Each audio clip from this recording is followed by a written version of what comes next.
사랑하는 원무도에게 만사가 척척 잘 돌아가고 있는 게 분명하구나.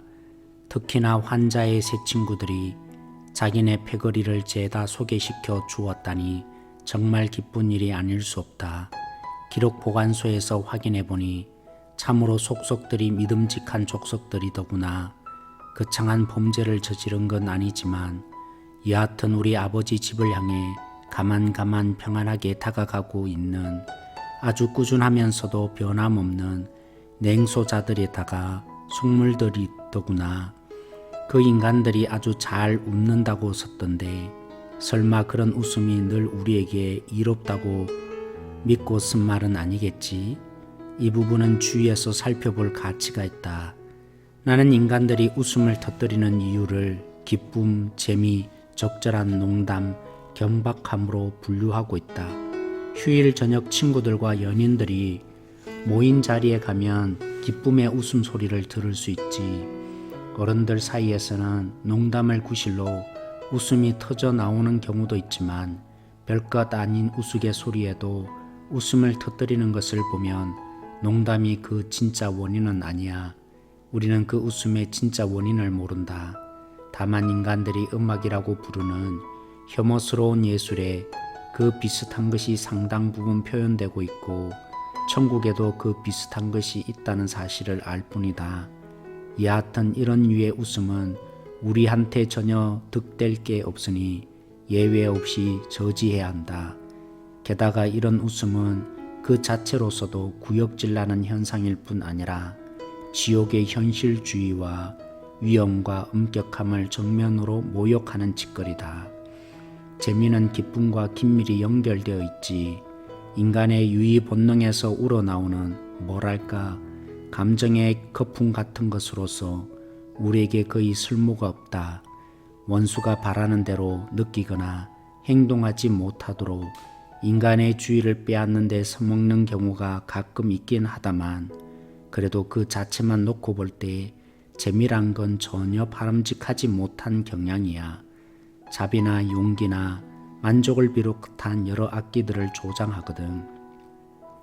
부조리를 어느 한순간에 갑자기 깨닫게 만드는 적절한 농담이 재미보다야 훨씬 더 유망한 분야지. 난 지금 음탕하고 추잡한 유머를 말하는 게 아니다.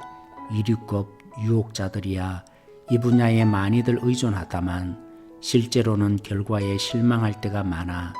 사실 이 문제에서 인간은 두 부류로 선명하게 갈라진다. 욕정만큼 진지한 열정은 없다고 믿는 인간들한테 음담패스를 웃음거리로 던져줄 경우에는 웃기면 웃길수록 성적 도발의 효과를 정확히 내기가 힘들어지지. 반면 웃음과 욕정이 같은 계기로 동시에 유발되는 인간들도 있다.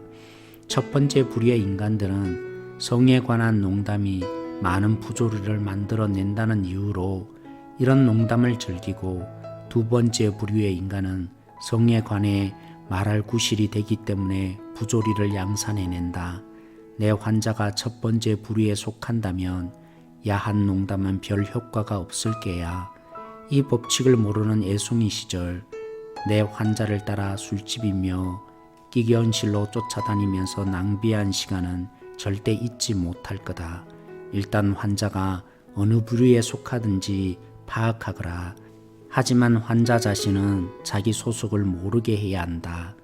농담이나 유머의 진짜 용도는 이와는 영판 다른 데가 있어. 이런 용도는 특히 영국인들한테 써먹을 만하지. 그들은 자기네 유머 감각을 대단히 여긴 나머지 그것이 없다는 걸 거의 유일하게 부끄러운 결점으로 여기는 인간들이거든. 영국인들에게 유머는 매사에 위안을 주고 매사에 변명이 되어주는 삶의 은총이란다. 따라서 수치심을 파괴하는데 농담보다 더 훌륭한 수단은 없지. 자기가 지불해야 할 것을 단순히 남에게 미루는 사람은 치사한 인간이 되지만 졸지에 당한 친구들을 놀리면서 농담으로 자신의 성공을 어스대는 사람은 재미있는 녀석이 된다고. 단순히 비겁하다는 건 수치스러운 일이야. 하지만 우습게 과장하고 괴상한 몸짓을 해가며 어스대면 비겁함도 재물거리로 둔갑시킬 수 있지. 잔인성도 마찬가지다. 자기의 잔인성을 노련한 농담으로 포장해 버릴 수만 있다면 전혀 수치심을 느낄 필요가 없어. 그러니까 인간을 지옥으로 떨어뜨리려고 할 때 매사를 농담으로 처리할 수만 있다면 동료들에게 비난은커녕 경탄까지 받아가며 내가 원하는 것들을 할 수 있다는 깨달음이야말로 수천 마디 음담패설이나 신성모독보다 훨씬 더 쓸모가 있는 게야. 유머를 심각하게 여기는 영국인들의 태도를 잘 이용하면 너의 환자가 이런 유머의 덫을 쉽게 눈치채지 못하도록 잘 은폐할 수 있을 게다. 혹시 환자의 마음속에 내가 좀 지나친 게 아닐까 하는 생각이 고개를 들거든 웬 청교도적이고 유머 감각이 부족한 생각이냐고 받아치거라. 하지만 뭐니 해도 최고로 좋은 건 경박함이야. 무엇보다 아주 경제적이거든. 영리한 사람만 미덕에 대한 진짜 농담을 할 수 있는 반면 누구나 미덕이 우스운 것인 양 떠들도록 훈련될 수 있지. 그런데 경박한 인간들은 늘 자기들이 농담을 했다고 생각하지. 실제로 농담을 한 것은 아닌데 말이야. 그저 심각한 주제를 다룰 때 자기가 거기에서 우스꽝스러운 부분을 찾아냈다고 냄새를 피우는 거야. 이런 상태를 오래 끌 수만 있다면 경박함이 습관으로 굳어져서 마치 갑옷처럼 인간의 온몸을 둘러싸게 된다. 내가 아는 한 이건 원수의 공격을 막아내기에 최고로 좋은 철갑이야. 더구나 경박함은 다른 웃음의 근원들과 달리 위험 요소가 전혀 없지. 기쁨과 한참 떨어져 있는 데다가 지성의 나를 벼르는 대신 무디게 만들며 그렇다고 함께 웃는 사람들 사이에 애정을 만들어주는 것도 아니거든. 너를 아끼는 삼촌 스크루테이프. 6월 셋째 주 스크루테이프의 편지 11번째 시간입니다. 기쁨, 재미, 적절한 농담, 경박함이라는 우리에게 즐거움을 주는 요소들을 오늘 다루고 있습니다. 주님이 첫 번째이고 공동체를 이루는 것이 두 번째이며 그러므로 우리 자신을 새롭게 발견하는 Jesus first, others second, you last라는 조이가 우리 교회의 비전이지만 오늘 여기서 말하는 기쁨은 사단이 그 원인을 알래야 알 수 없고 지옥을 정면으로 모욕하게 한다고 했습니다. 두 번째 재미, 펀은 주님이 바라는 대로 행동하지 못하게 사단이 가끔 써먹긴 하지만 자비나 용기나 만족을 가져다 준다고 했습니다. 세 번째, 적절한 농담입니다. 적절한 농담은 과도한 표현법으로 자신의 실수를 가릴 수 있고 수치심을 없애준다고 했습니다. 그래서 매사에 농담으로 넘어가려고 하는 부분이 나타나죠. 그렇게 매사를 농담으로만 몰고 갈 수만 있다면 지옥과 같은 진지한 진리를 직면하지 않게 됩니다. 유머가 지나친가 아닌가라는 생각이 들 때쯤이면 유머 감각이라고 내세울 수만 있다면 이런 농담 속에 빠져 살 수 있다고 했습니다. 네 번째, 경박함입니다.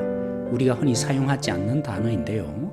깊이 생각하지 않고 경솔하게 행동함으로 펼쳐지는 웃음거리 정도라고 번역할 수 있습니다. 진지하게 내면을 들여다 보아야 하는데 경박함이 굳어지면 진리가 다가오는 자체를 힘겨워하게 됩니다. 저에게는 생각나는 지체가 있습니다. 고3부를 담당할 때 목적이 이끄는 삶으로 성경 공부를 할 때였습니다. 잘 참여하지 않고 늦게 오거나 의도적으로 피하는 것입니다. 나중에 결국에는 알게 되었습니다. 자신 깊은 내면을 드러내면 감당할 수 없다는 것이었습니다. 거기서 저는 알게 되었죠. 진지함 자체를 싫어하는 친구도 있구나. 뿐만이 아니라 그런 친구도 결국에는 진지함을 직면했을 때 자기 깊은 내면에 있는 어둠이 빛이 비추어지고 주님을 만나는 것을 경험했습니다. 우리 모두는 주님 앞에 진리의 복음으로 우리 내면이 수사되어야 마땅합니다. 그래야 진정한 변화가 있을 수 있는 거죠. 사단이 그 원인을 알 수도 없고 지옥을 모욕하는 기쁨에 대해서 가장 많이 쓴 서신이 빌립보서입니다. 바울이 감옥에 있는 동안에 경쟁적으로 자신을 높이기 위해서 복음을 전하는 자들이 있었는데 바울은 예수 그리스도가 전파되는 것으로 기뻐한다고 했습니다. 바울 자신이 순교를 당할 수 있는 상황, 억울하게 죽는 이 상황에 놓였을지라도 그것을 통해서 예수 그리스도의 십자가를 삶으로 드러낼 수 있어서 그는 기뻐한다고 했습니다.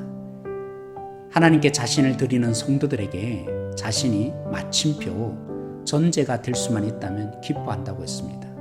에바브로디도가 바울의 감옥 동안 섬겨줬는데 그 에바브로디도를 바울이 다시 빌립보에 돌려보내면서 나는 홀로 되어도 그들이 하나님의 사람으로 성숙할 수 있음에 그는 기뻐한다고 했습니다. 그런 바울이 빌립보서 4장 4절에 고백하죠. 제가 한번 읽어보도록 하겠습니다. 주 안에서 항상 기뻐하라. 내가 다시 말하노니 기뻐하라. 아멘. 바울이 기뻐하라고 그랬습니다. 항상 기뻐하라고 했습니다. 어디에 있으므로요? 주 안에 있으므로. 바울은 감옥에서 왜 기뻐할 수 있었습니까? 하나님 안에 자신을 발견했기 때문입니다. 감옥에 갇혀있지만 주님께 갇혀서 주의 복음을 전하게 할 기회를 바울이 보았기 때문입니다. 자신이 핍박당하고 죽는 삶이 아니라 주님 안에 있고 보니까 그 모든 삶이 예수 그리스도를 그려내는, 십자가를 그려내는 삶이었기에 기뻐한다고 했습니다. 자신이 사라지는 것이 아니라 그들에게 전제로 부어져서 그들이 온전해지는 그것을 볼 수 있었기에, 주 안에 있었기에 바울은 기뻐할 수 있었던 것입니다. 오늘 우리도 마찬가지입니다. 우리 자신만 보면, 우리 자신에게 집중되어 있으면 억울함과 문제에 우리는 넘어지게 되겠지만 주님 안에 있게 되면 모든 환경들 속에 주님의 다스림이 있음을 알게 되고 주님을 알고 주님을 보여주고 주님처럼 되어가는 주님의 손길을 우리는 보게 됩니다. 오늘 여기가 우리의 마침표가 아니라 주님 오실 때 우리가 끌어당겨서 맛보았던 주님의 나라 완벽하게 누리게 될 것이기에 소망하며 우리는 기뻐하는 삶을 오늘 여기 속에서도 살 수 있게 됩니다. 그래서 바울이 이 감옥에서 내가 부하든지 가난하든지 나는 모든 것 기뻐하며 감당할 수 있다라고 고백한 그 내용이 오늘 우리의 삶에서도 살아 움직이는 진리로 역사하게 될 것입니다. 한 줄 질문입니다. 주님 안에서 참된 기쁨의 능력을 소유하시겠습니까? 오늘 말씀을 생각하며 함께 기도함으로 나가십시다. 주 보혈 날 정결케 하고 주 보혈 날 자유케 하니 주 앞에 나 예배하는 이 시간 나의 모든 것을 주께 드리네. 주의 손 날 위에 지키셨고 주의 발 날 위에 박히셨으니 이제는 내가 사는 것이 아니요 오직 주를 위해 사는 것이라.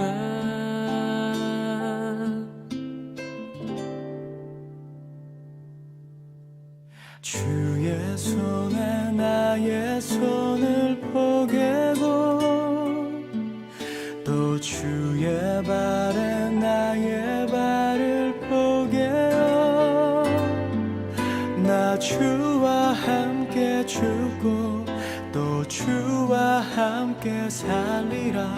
영원토록 주 위에 살리라. 주의 손에 나의 손을 포개고 또 주의 발에 나의 발을 포개어 나 주와 함께 죽고 또 주와 함께 살리라. 영원토록 주 위에 살리라. 주 위에 살리라.